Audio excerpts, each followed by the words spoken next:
not because it was a financial crash which led to them, or you talk about Enron, you talk about anything. So this is a misconception to think that CSR is stepping stone for profitability, and that is in some way going to rescue an organization.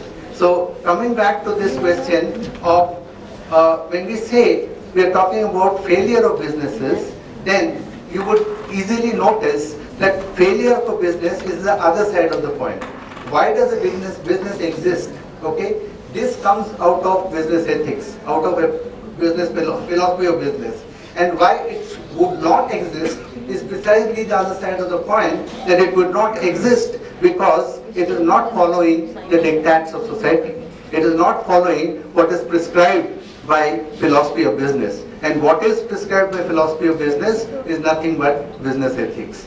And the way in which I have defined it over here is that these three dimensions, which is nature, role, and moral obligation of business. So you can clearly define what is business ethics, and that in this sense, if we now agree that there are these three dimensions, and over a period of time, what has happened is that these notions of what should be the nature of business has changed. And then, for instance, if we talk about business as in the traditional sense, it would be only a private property institution. But the moment you recognize what has happened in society in the past 15, 20 years, maybe more, then today we cannot, allow this notion that it is only a private property institution, it is a social institution. All of those things that you expect from a business, for example, you expect diversity in a business, you expect no discrimination, you expect all of these things if you look at the character of a business, it would look like a microcosm of society. So therefore, you cannot treat a business as simply as a private property institution. The second thing is in terms of the role. When we talk about the role, earlier the roles were divided. The role was that businesses would do production, would make profits and so on, and it would be the state who is to take care of all other social and environmental issues. Now once you look at what has been happening in the world, with all kinds of movements and so on, we can no longer agree to this kind of division of roles. Very clearly, another dimension. Very clearly in the past 20 years, what has happened is, because of the Washington Consensus, what has happened is that the role of state has diminished. Although the role of state has diminished, the needs of society have not diminished. So increasingly we have a gap and there is a vacuum. Now who is going to fill this vacuum? This vacuum obviously has to be filled by those people, or those entities who are, existing on the basis of the society, on the you can say sanction of the society. The society would sanction such businesses which are ethical, and they would then, if they refuse to sanction, if their sanction no longer continues, then it would automatically evolve into such an extent that the business would fail. So what I'm saying over here therefore is that there is an implication of this. Now once we agree that a business is no longer a private property institution, a business has got the role to take care of social and environmental issues, and then the third thing falls in place, which is the moral obligation. The moral obligation is not only to the extent of giving wages to all the factors of production, but it goes well beyond that. And therefore, businesses have to look into all such issues which are not related to the market. For example, health, poverty, education, all of these things are issues which are not resolved by the market. And therefore, the model that we originally had in mind was a very narrow textbook, microeconomics textbook of what a business is meant to do. And in today's circumstances, when the whole world has developed and changed in such a manner that this compartmentalization between society and business has broken down, and businesses can no longer afford to not follow the diktats of society, the ethical grounds that has been laid down by society, then we would immediately understand that we need a new conception of what business ethics means. And to me, very clearly, it means that business ethics has three pillars. The three pillars are good governance, the parallel to this, corporate governance. As I said earlier, the assumption is that the managers would very kindly accept, their relationship with the owners, and they'll do everything with great bonhomie and not do, any hanky-panky about it. Okay, and so good governance, corporate social responsibility. So now corporate social responsibility is just one of the elements. Okay, and then environmental accountability. Now, just one thing I would like to say about environmental accountability. Everyone talks about stakeholders, no one disputes it. But the point is, if we consider nature to be a stakeholder, okay, the problem is this, that nature doesn't have a voice to air its own interests at any forum. So while nature is the most important stakeholder, it doesn't have any voice. It doesn't have any voting rights. Okay. So therefore, I'm saying that, so who is going to take up that responsibility towards nature? Naturally, it is the business. Business is drawing from nature. Business is subsisting on nature. So the implications, therefore, of this shift is that now we have a breakdown between this compartmentalization.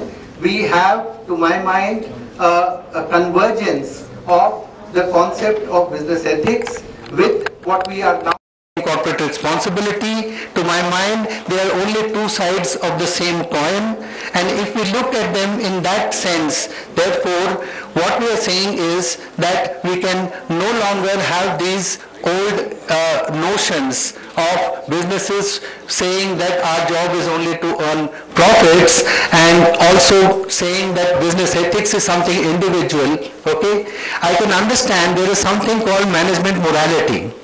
Management morality is individual, but business ethics isn't. Business ethics arises from the foundations of philosophy of business, and therefore let us not confuse between individual ethics in terms of morality, management morality, and business ethics, which defines the ethics of the existence of a domain. So therefore, arising out of this, we have the three dimensions, as I said, good governance, corporate social responsibility, and environmental accountability. Now, this is the structure which I have developed over here. It all emerges from philosophy of business. Philosophy of business reflects the expectations of society towards business, and this forms the basis of business ethics. The ethical norms and standards of moral reasoning evolved by society in respect of the three pillars. So about each of these dimensions, about environmental accountability, about social responsibility, about corporate governance, for each of these dimensions, society would be having some notion of what is ethical, what is right and what is not right. And that is what percolates into the three pillars that we have over here, which is CSR, corporate governance, and environmental accountability. Now you would be able to see how I'm hemming this along with the notion of people, planet, and profit. Okay, it's all there. But the only thing is, it has never been given the proper construct, the proper conceptual framework, the philosophic framework, and that has been my intention. So the three of these percolate and form a single whole called corporate responsibility. And now we go back to the question of business philosophy. Now what happens to business philosophy?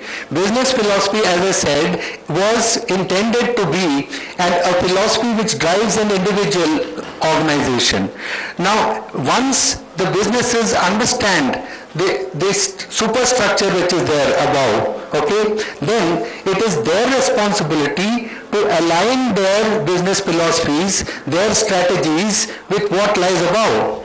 because what lies above, the superstructure which lies above, is something which has come as a filtrate of the thoughts or the values which have come from society towards business. So it is the job of the businesses to now align their own business strategies and vision and everything to that. So it does not, the reason of putting it in this direction is to precisely show that you can't have something like anti-gravity. You can't have, something moving from the bottom and percolating up to the top. Okay, the businesses are receiving this filtrate which is coming from the philosophy, from the top. Well, top in a sense signifies all those lofty ideals which are there floating, So, and therefore, finally what would happen is to implement it. Here, of course, I have given a simplistic solution, and in the latter part of my presentation, I was to talk about organizational transformation. I'll just take 1 or 2 minutes to talk about it, not more. Okay. So 1 more minute. Okay. So then the filtrate of all of this, therefore, is in simplistic terms, what businesses could do is to have some code of ethics. But now, question therefore, I'll just take, maybe give me 2 minutes, okay? The thing is that all of this sounds very airy-fairy, okay? But I want to tell you that my concept has already been implemented by one of my PhD students. Her PhD has been awarded, and we've actually done a primary survey with in the Indian context, and we got surprising results. We were most, despondent that we would no results at all. But we got very surprising results which clearly establish each and everything that is there in the framework. But in addition to that, the point that we were making there was that it is not just enough to understand the framework. It is also important to understand how this would be implemented. And for that, there are 3 elements to it. Corporate responsibility is primarily the responsibility of the owners, but it devolves upon the managers. So this vision and whatever they have developed from this framework becomes the responsibility of the top managers. Now, if top managers want that firstly they have to be aware, they have to be conscious, they have to have the right attitude, and then they have to have an agenda. They have to have a corporate responsibility agenda. Question is, how do they carry out that agenda? It is not just by putting it in some file or in some annual report. They have to carry out that agenda through organizational transformation. That is, that they actually have to make some OD interventions.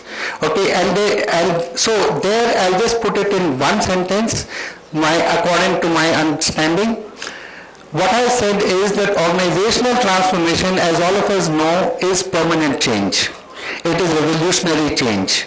And this revolutionary change can happen only if there are 2 elements to it. One element is OD, which is organizational development, and the other element is human transformation.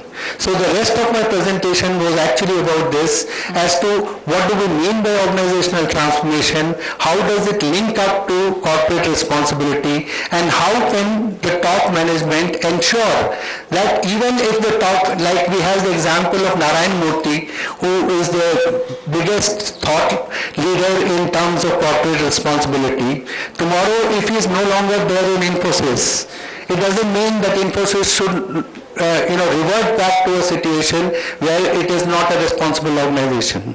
So what has to be done is that through organizational transformation, such permanent change has to be implemented through this CR agenda, so that once for all the organization gets transformed and it becomes a permanent change. So that was the rest of it, and there the key idea is that organizational transformation cannot take place unless there is human transformation. Please, could you conclude? Yeah, that was my last sentence. Actually, that was my last sentence. Thank you. Of difference. between the philosophy of business and the business philosophy. What is interesting in your talk, and I really appreciate very much to see that for even in business, we really need to go over our frontier and look much more closer to the philosophy, because philosophy gives us the sense of doing business, and I think sometimes we are working really in very, very close silos, and we forget to understand what is the meaning of our action and also what is the meaning of our decision. So I really appreciate your talking. So probably we can take 5 more minutes to answer to some questions. May I raise a point? Please. This is philosophy and philosophy of business. And you have introduced the concept of corporate responsibility to cover 3 dimensions, and one of them being environmental, accountability to the environment. In theory, it sounds very good, but when we look around, we find that industries are adding to a lot of degradation of the environment in terms of pollution. Then in the technology industries, particularly this mobile telephony that we all use, and it has become an indispensable part of our lives. There are reports suggesting that the radiations, are going to cause many medical problems. Governments have also failed. I'm just referring to the case of cleaning up the Ganga and Yamuna, which flows in the city of Delhi. How do you look at this scenario where, in practice, they are hardly doing anything, rather contributing to creating more and more environmental degradation? Thank you. I'd like to have your observations on this. We can take one more question and then answer both together. Paul, you have a question, I think? Yeah.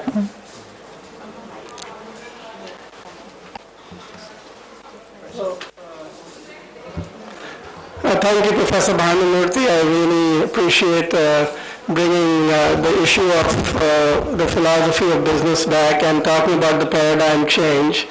But when I look at businesses in India, and I look at the ones before independence, the big business houses like the Tatas and the Birlas, they seem to have originated from some sense of responsibility to society. They were created by the founders to help India grow, and they participated in India's independence, and they seem to reflect a kind of orientation that is very different from the businesses that I see emerge today, whether even those that you mentioned as being socially responsible, like Infosys and others. And so there is a paradigm shift in my view, but it is in the wrong direction. In the West, they started with property rights orientation and moved to social rights as a result of the 1960s sort of evolution of social and women's and consumer rights. In India, it seems we have moved in the other direction, where we had a larger social purpose of gaining independence from the British, and so there were businesses created in a model that was more socially responsible. Now, as a result of globalization, they are moving in the direction of, in my judgment, less social responsibility. So I would like you to comment on whether you see this reverse paradigm shift in India than we see in the West. First of all, to answer Dr. Khurana, see, one thing is, I'm very clear that the intent of my paper is not to directly influence or change anything that is actually happening in the real world.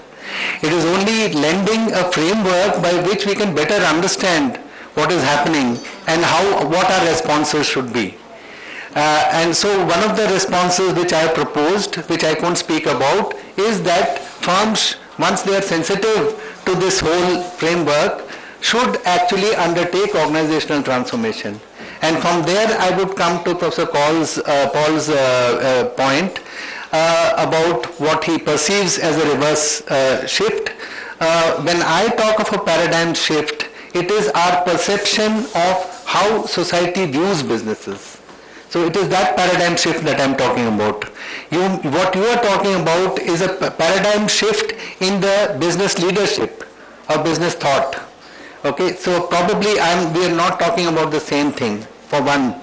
And the other thing is this, very fortunately, because wherever I have gone and presented this thing, I presented it in Chicago, in a international conference there, at various other fora. Very, very fortunately for me, everywhere, the chairman came and, he actually applauded, but he came and quietly said to me, well, this all sounds very, very airy-fairy. Do you think that it actually works? Is it in your mind?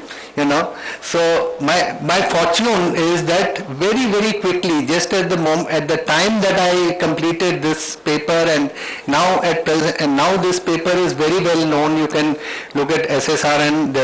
It's a highly downloaded paper. My students registered under exactly the same topic, and we've actually done a survey. And as I said, I went with your frame of mind to think that we won't get anything out of it. How can expect Indian businesses to become suddenly socially responsible? But our results were very clear, and even though it was a small sample, slightly being an econometrician, I knew how to handle and get the right kind of data, information and inferences out of it. We got very clear, crisp results which could distinguish between responsible and not responsible companies. It was a three-stage approach where we first of all identified and measured awareness, then we measured attitude, then we measured CR agenda, and then through all these three dimensions, corporate governance, social responsibility, and environmental accountability, we embedded and we sort of pinned up all these three dimensions, and then had an overall assessment. And to our surprise, we found that majority of the companies were actually following not just the concept, but they were actually implementing it in terms of their own companies. I mean, it's just a fortunate break. Otherwise, I won't have answers to all of these things. Explanations, and I think we should have more time to discuss further this kind of questions, because there are philosophical questions and things, and it's very hard to answer, and also it's very hard to find good solutions to apply to the practice.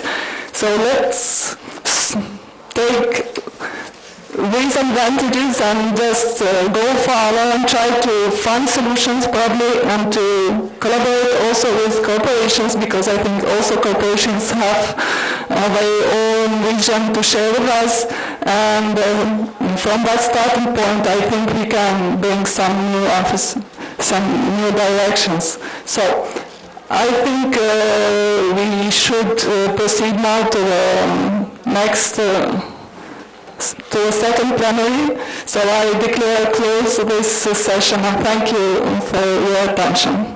Thank you. On behalf of the entire organizing fraternity, I would like to express my gratitude to Honor Chairperson Professor Veera Ivanai and all the renowned guests for sparing their valuable time and sharing their immense knowledge with us. We hope that this association of ours continues and strengthens in the times to come. Thank you. There is a slight change in the schedule of this program, of this plenary. So we are supposed to have Professor P.K. Sahu, Vice Chancellor of Utkal University, as the chairperson of this session, but due to his pressing engagements, he has to leave. So I requested our Honorable Professor and former Head of Department of Commerce, Dean and Head, Professor Sanjay Jain. So may I request to chair this session, sir.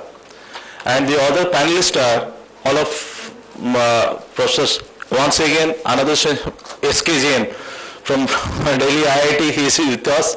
Professor Chinmay Ghosh from USA, and Professor Rosita, she's from Canada. All these three panelists are with us. Give them a big round of applause. Triveni, please. For the second plenary session, the topic of this session is M&E strategies and practices, opportunities and challenges in global markets. Allow me to take the privilege to welcome the chair of this session, Professor S.K. Jain. I request Dr. V.K. Anand, co-chair of this session, to please welcome Professor S.K. Jain with bouquet and souvenir.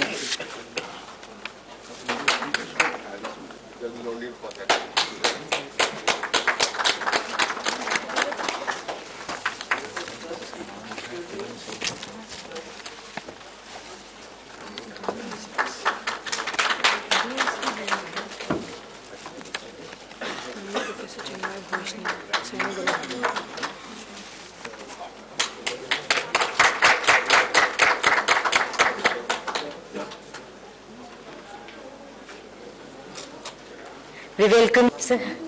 He's coming, please.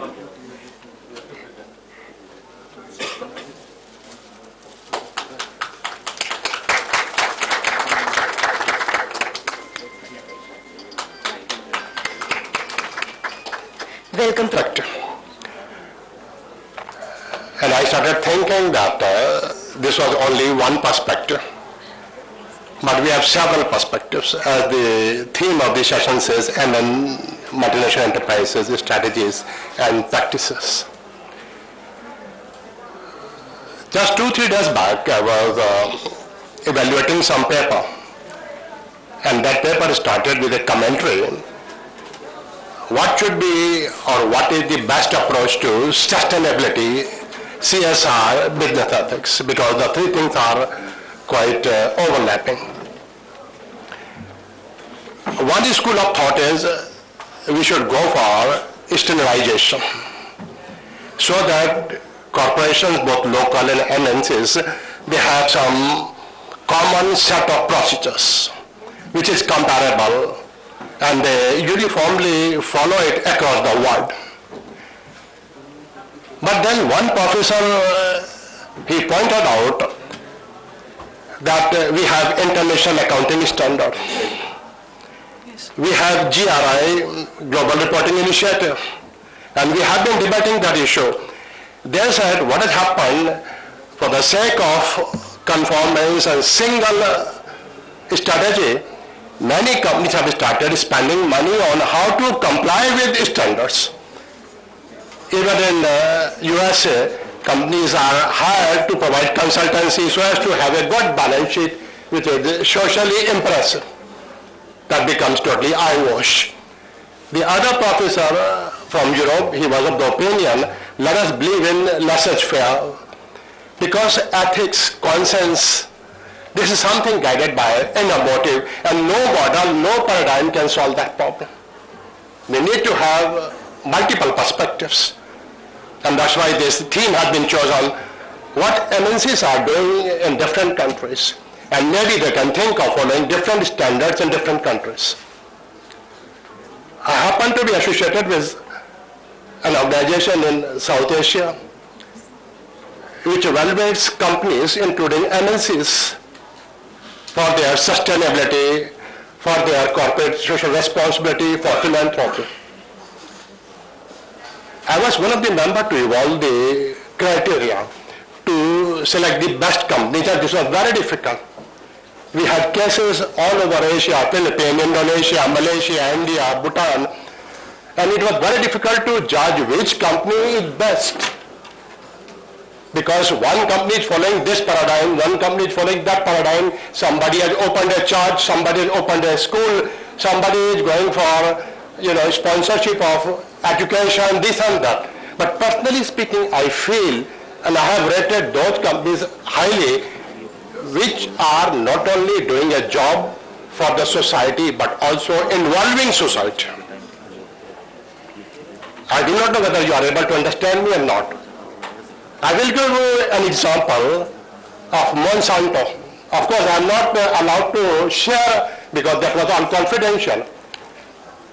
Monsanto, it is in Philippines, they did the research and they found people were much poor.